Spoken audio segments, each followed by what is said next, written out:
நான் வந்து வதம் பண்றேன்னு விட்டாள். அதே மாதிரி பரமாத்மாவே மறுதினம் காலையில அடிச்சுட்டு போய் காளிந்தி நதியில வைகுண்ட தரிசனம் பண்ணி வச்சு கம்சனை போய் பரமாத்மா வதம் பண்ணி உக்ரசேன ராஜாவா பண்ணி துவாரகேங்கிற நகரத்தை சமுத்திர மத்தியத்துல சிருஷ்டி பண்ணி 16,000 கிரகத்தை நிர்மாணம் பண்ணி யோக மகிமையினாலே இத்தனை பேரிலையும் துவாரகைக்கு அழிச்சுன்னு போய் பகவான் சர்வேஸ்வரன் பரம மங்களமா வசிச்சான்னு சொன்ன உடனே ருக்மிணி கல்யாண சரித்திரம் சொல்லணும்னு ராஜா பிரார்த்திச்சாள். அதுக்காக ருக்மிணி கல்யாண சரித்திரத்தை போய் பிரம்மனிஷ்டாள் போய் சொன்னாள். ராஜா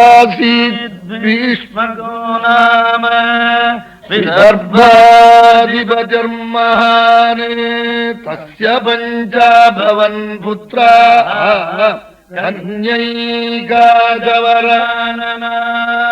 பீஷ்மகர்ண ராஜாவாம் 5 பிள்ளை, 6வது பொண்ணாம் ருக்மிணி. 6வது பெண் ருக்மிணி பிறந்தாள். இந்த குழந்தைய நித்தியம் பெரியவாளெல்லாம் நமஸ்காரம் பண்ண சொல்லுவலாம். அம்மா முன்சூர்த்திக்கு வர பிராமணாலாம் சொல்லுவாளாம், அம்மா துவாரக போனோம், அங்க ஒரு நேத்திர மகோத்சவத்தை கண்டோம், கோபாலனை கண்டோம், நீருண்ட மேகம் போன்ற திருமேனி, மந்தஹாச முகம், கல்யாண கட்டாட்சம், அப்பிரமேயமான சரீரம், அப்படிப்பட்ட ஒரு தெய்வம், நீயும் அவனும் கல்யாணம் பண்ணி பார்க்கணும்னு சுவாமி பத்தி சொன்னாலாம். சின்ன குழந்தையிலேருந்தே சுவாமிகிட்ட ஏறி போச்சான் பிரேமே. ருக்மிணியை பத்தியும் சுவாமிகிட்ட போய் சொன்னாலாம். சுவாமியும் கல்யாணம் பண்ணிக்கணும், ருக்மிணியும் தீர்மானம் பண்ணிவிட்டாள். இப்படி இருந்தது. கல்யாண காலம் வந்தது. வந்தா சிசுபாலம் மூத்த புள்ள, பெண் குழந்தையெல்லாம் அம்மாட்ட தான் சொல்லும் அபிப்பிராயத்தை. சுவாமி கோபாலனை பண்ணிக்கணும்னு ருக்மிணி சொன்னாள். அம்மா தன் பர்த்தாட்ட பீஷ்மகர் இடத்துல சொன்னாள். பீஷ்மகர் உடனே மூத்த புள்ள ருக்மிணியை கூப்பிட்டு சொன்னாள்.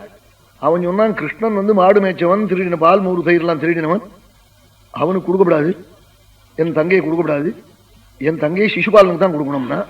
ஏண்டா அவன் போக்கிரியாச்சேன்னா, இந்த நாளில் போக்கிரி தான் தேவைன்னுட்டா, வெள்ளவாழ உதவாதுன்னுட்டா.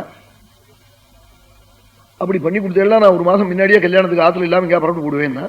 பார்த்தார், இருந்து ஒரு பொண்ணு நமக்கு பிறந்து கல்யாணம் பண்ற போது மூத்த பிள்ளை இல்லைன்னா அது நல்லா இருக்காதுன்னு சிசுபாலன் கொடுக்கறதா தீர்மானம் பண்ணிவிட்டாள்.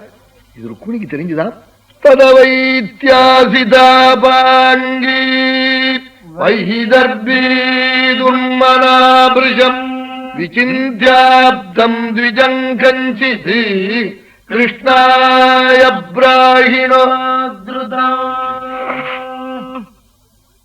உடனே ரொம்ப யோசனை பண்ணி ருக்மிணி அசத்தோட என்னமா குருத்தனம் பண்ண முடியும் கவலைப்பட்டு, ஒரு பிராமணன் முன்சூர்த்திக்கு வரத்துல பல பேர்கள் வரத்துல ஒருத்தர் வந்து உருகி உருகி சொல்லுவரே பகவானை பத்தி, அவர் இன்னைக்கு வரப்படாதோன்னு நினைச்சாளா. நினைச்சா அவரே வந்து நின்னாளா. 6 நாள் த்விஜம் கஞ்சித்து ஆப்தம் நாள் கல்யாணம் பண்ணி வச்சு ரொம்ப நாளா கைராசி உள்ளவரா. 6 விஸ்வாமித்திரர் சீதா கல்யாணம் பண்ணி வச்சவர். அங்க ஹரிச்சந்திரனையும் சந்திரமதியும் பிரிச்சு வச்ச தோஷம் மேல சீதா கல்யாணம். அது போராதுன்னு இங்க ருக்மிணி கல்யாணம் பண்ணி வந்திருக்காரா முன்சூர்த்தி பிராமணனை. ஸ்மரிச்சால் வந்து நிற்கிறார் அவர். இது மாதிரி சுவாமிகிட்ட கொண்டு போய் ஒரு பத்திரிகை கொடுக்கணும்னு சொன்னாலாம்.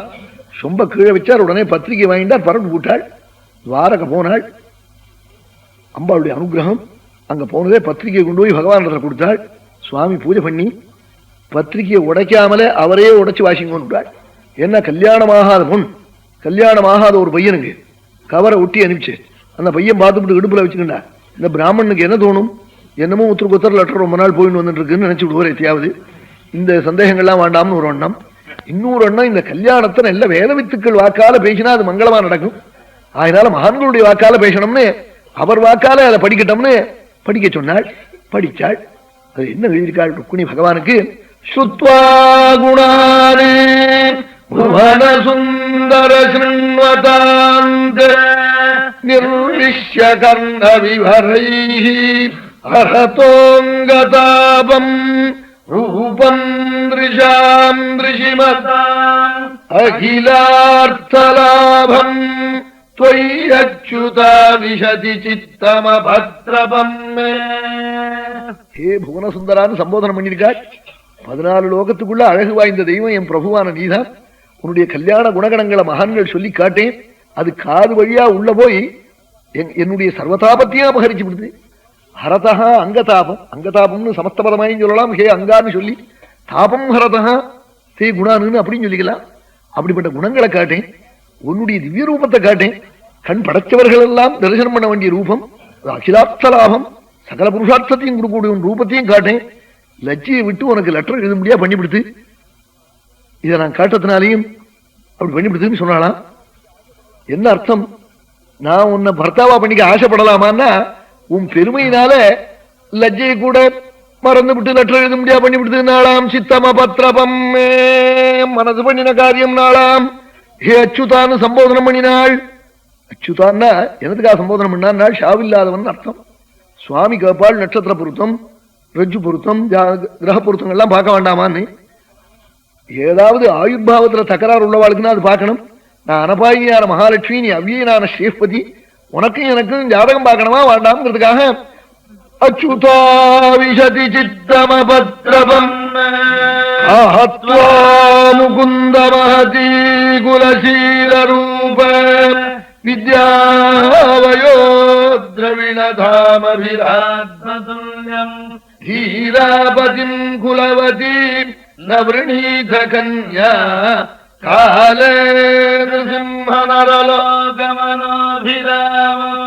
சுவாமி ஒரு சந்தேகப்படலாம், இவ்வளவு தைரியமா லெட்டர் எழுத ஆரம்பிச்சுட்டியேன்னு. எந்த ஸ்திரீதான் சர்வேஸ்வரனான நீ எனக்கு பர்த்தாவா கிடைக்க சித்தமா இருக்கிற போது போக்கிரிய கல்யாணம் பண்ணிக்க சம்மதிப்பள்? நீங்கள் அனுகிரகம் பண்ணணும். நான் ஒரு அபச்சாரம் பண்ணிருக்கேன், மன்னிக்கணும்னு ஜாடையா கேட்கிறாள். ஏ நிருசிம்மான்னு கூப்பிட்டு. நிருசிம்மானா என்ன அர்த்தம்? நிருசிம்மாவதாரம் பண்ணின பிரபோன்னு அர்த்தம். அன்னைக்கு லட்சுமியை கூப்பிட்டு இந்த கோபத்தை தனின்னு எல்லாரும் சொன்னாள். அவள் என்ன சொன்னாள்? அதிருஷ்டாஸ்ருத பூர்வத்வாத் சா நோபேயாயே சங்கிதா. நாம் இந்தி இது மாதிரி பார்த்ததும் இல்லை காட்டதும் இல்லை, தித்தி பல்லும் பெடரி மயிருமாய் நிருசிம்மமாய் மின் மாதிரி மங்களமா வந்தா பாக்குறேன், இல்லவனா தியானம் பண்றேன். அத மனசுல வச்சுன்னு இப்ப லெட்டர் எழுத முடியாது திண்டாட அடிச்சிருக்காள். அன்னைக்கு பயங்கரமா இருந்தேள், இன்னைக்கு எப்படி இருக்கேள் தெரியுமோ? நிருசிம்ம நரலோக மனோபிராமம் ராமம் அபிராமம் மனோபிராமம் லோக மனோபிராமம் நரலோக மனோபிராமம். யாரு பார்த்தாலும் மோகிக்க முடியாத கல்யாண விக்கிரகனா இருக்கிற போது நான் மோசம் போவேனா ஒரு அர்த்தம். ஏ நிருசிம்மான்னு இன்னொரு காரணத்தையும் வச்சு சம்போதனம் பண்ணினாள். நான் என்னமா உங்க அந்த புறத்துக்குள்ள எல்லாம் வர முடியும்னு நீ அப்படிலாம் எனக்கு ஷாக்கு சொல்ல முடியாது. 27,000 பட்டர்களை காவல் வச்ச ஹிரண்யகசிபுவனுடைய சபைக்குள்ள ஒரே ரத்னத்தினால பண்ணின தூணில் இருந்து குதிச்ச நிருசிம்மம் இல்லையா நீ? என்ன காக்கிறதுக்கு எந்த இடம் உனக்கு வர முடியாது. நிருசிம்ம நர காலே நிருசிம்ம நரலோகமனோ. அதையும் தவிர்த்து நிருசிம்மான்னு நீ மனுஷேஷ்டன் ராமாவதாரத்திலே ஒரு அபச்சாரம் நான் பண்ணிருக்கேன், அதை மன்னிக்கணும் நாளாம். ராமாவதாரத்துல சுவாமியும் தேவியும் பேசிக்கிற போது எத்தனை மடிச்சு கொடுக்கிற போது நான் வசத்தினாலாம் சுவாமி என்னத்தினாலேன்னு சீதை காட்டாளாம். நான் சூரிய வம்சத்துல பிறந்தேன் நாளாம். சீதை சொன்னாலாம் நான் சந்திர வம்சத்துல பிறந்தேன், நான் தான் வசத்தினாலாம். இல்ல நான் எங்க அம்மா வயதுல 12 மாசம் தான் வசிச்சேன், 12 மாசம் சுமந்து பெற்றாள் என்ன எங்க அம்மானாலாம். அதுக்கு தேவி சொன்னாலாம் கர்ப்பவாசமே பாபம், அது இன்னும் 2 மாசம் கூட வர இருந்தீங்கிறது இது ரொம்ப அவமானம், இதை சொல்லாதையும் வெளியிலேனாலாம். என்ன எல்லாரும் மாமியார் ஆறுன்னு கேட்கிறாள், எனக்கு மாமியார் இல்லாத குறைவா இருக்குனாலாம் சுவாமி. தேவி அயோனிஜியா அதுக்காக சொன்னாள். தேவி கடைசியில் ஒரு வார்த்தை சொன்னாள், அசட்டு விஷயம் பேசாதீங்க, நான் உஷத்தியா நீர் உஷத்தியான்னு நீர் ஒண்ணு நினைச்சு பாரு. எங்க அப்பா ஜாதகம் எடுத்துட்டு உங்க ஆத்துல கேட்டு நீங்க பாக்குறேன்னு சொல்லி எங்காத்து ஜோசிய கேட்கறேன்னு சொல்லி ஜாதகம் எழுதல இனிமே எழுதி தரேன்னு சொல்லி அப்படி எல்லாம் சொல்லி கிள்ளி மெனக்கட்டு அப்படி எல்லாம் நடக்கல. நீரா விஸ்வாமித்திரர் அழிச்சுண்டு எங்காத்துல சிவதனுசம் முடிச்சு என்ன கல்யாணம் பண்ணிட்டு போயிருக்கீர், நான் வசத்தியா நீர் வசத்தியா இதுல பாத்துக்கோம். விஸ்வாமித்திரையாக ஒரு பிராமணன் சிவாரிசி கழிச்சுன்னு வந்தீர்னு சுவாமிக்கு ரொம்ப அவமானமா போச்சு. அதனால இந்த அவதாரத்துல என்ன பண்ணிவிட்டாள், அதே விஸ்வாமித்திரர் இவ அனுப்பிச்சு லெட்டர் எழுதி அனுப்பிச்சு இவளை திண்டாட அனுப்பிக்கணும்னு அனுப்பிச்சிருக்காள். அத பிரபோ மறந்துடணும், நான் தவறி பண்ணிவிட்டேன்னு. காலே நிருசிம்ம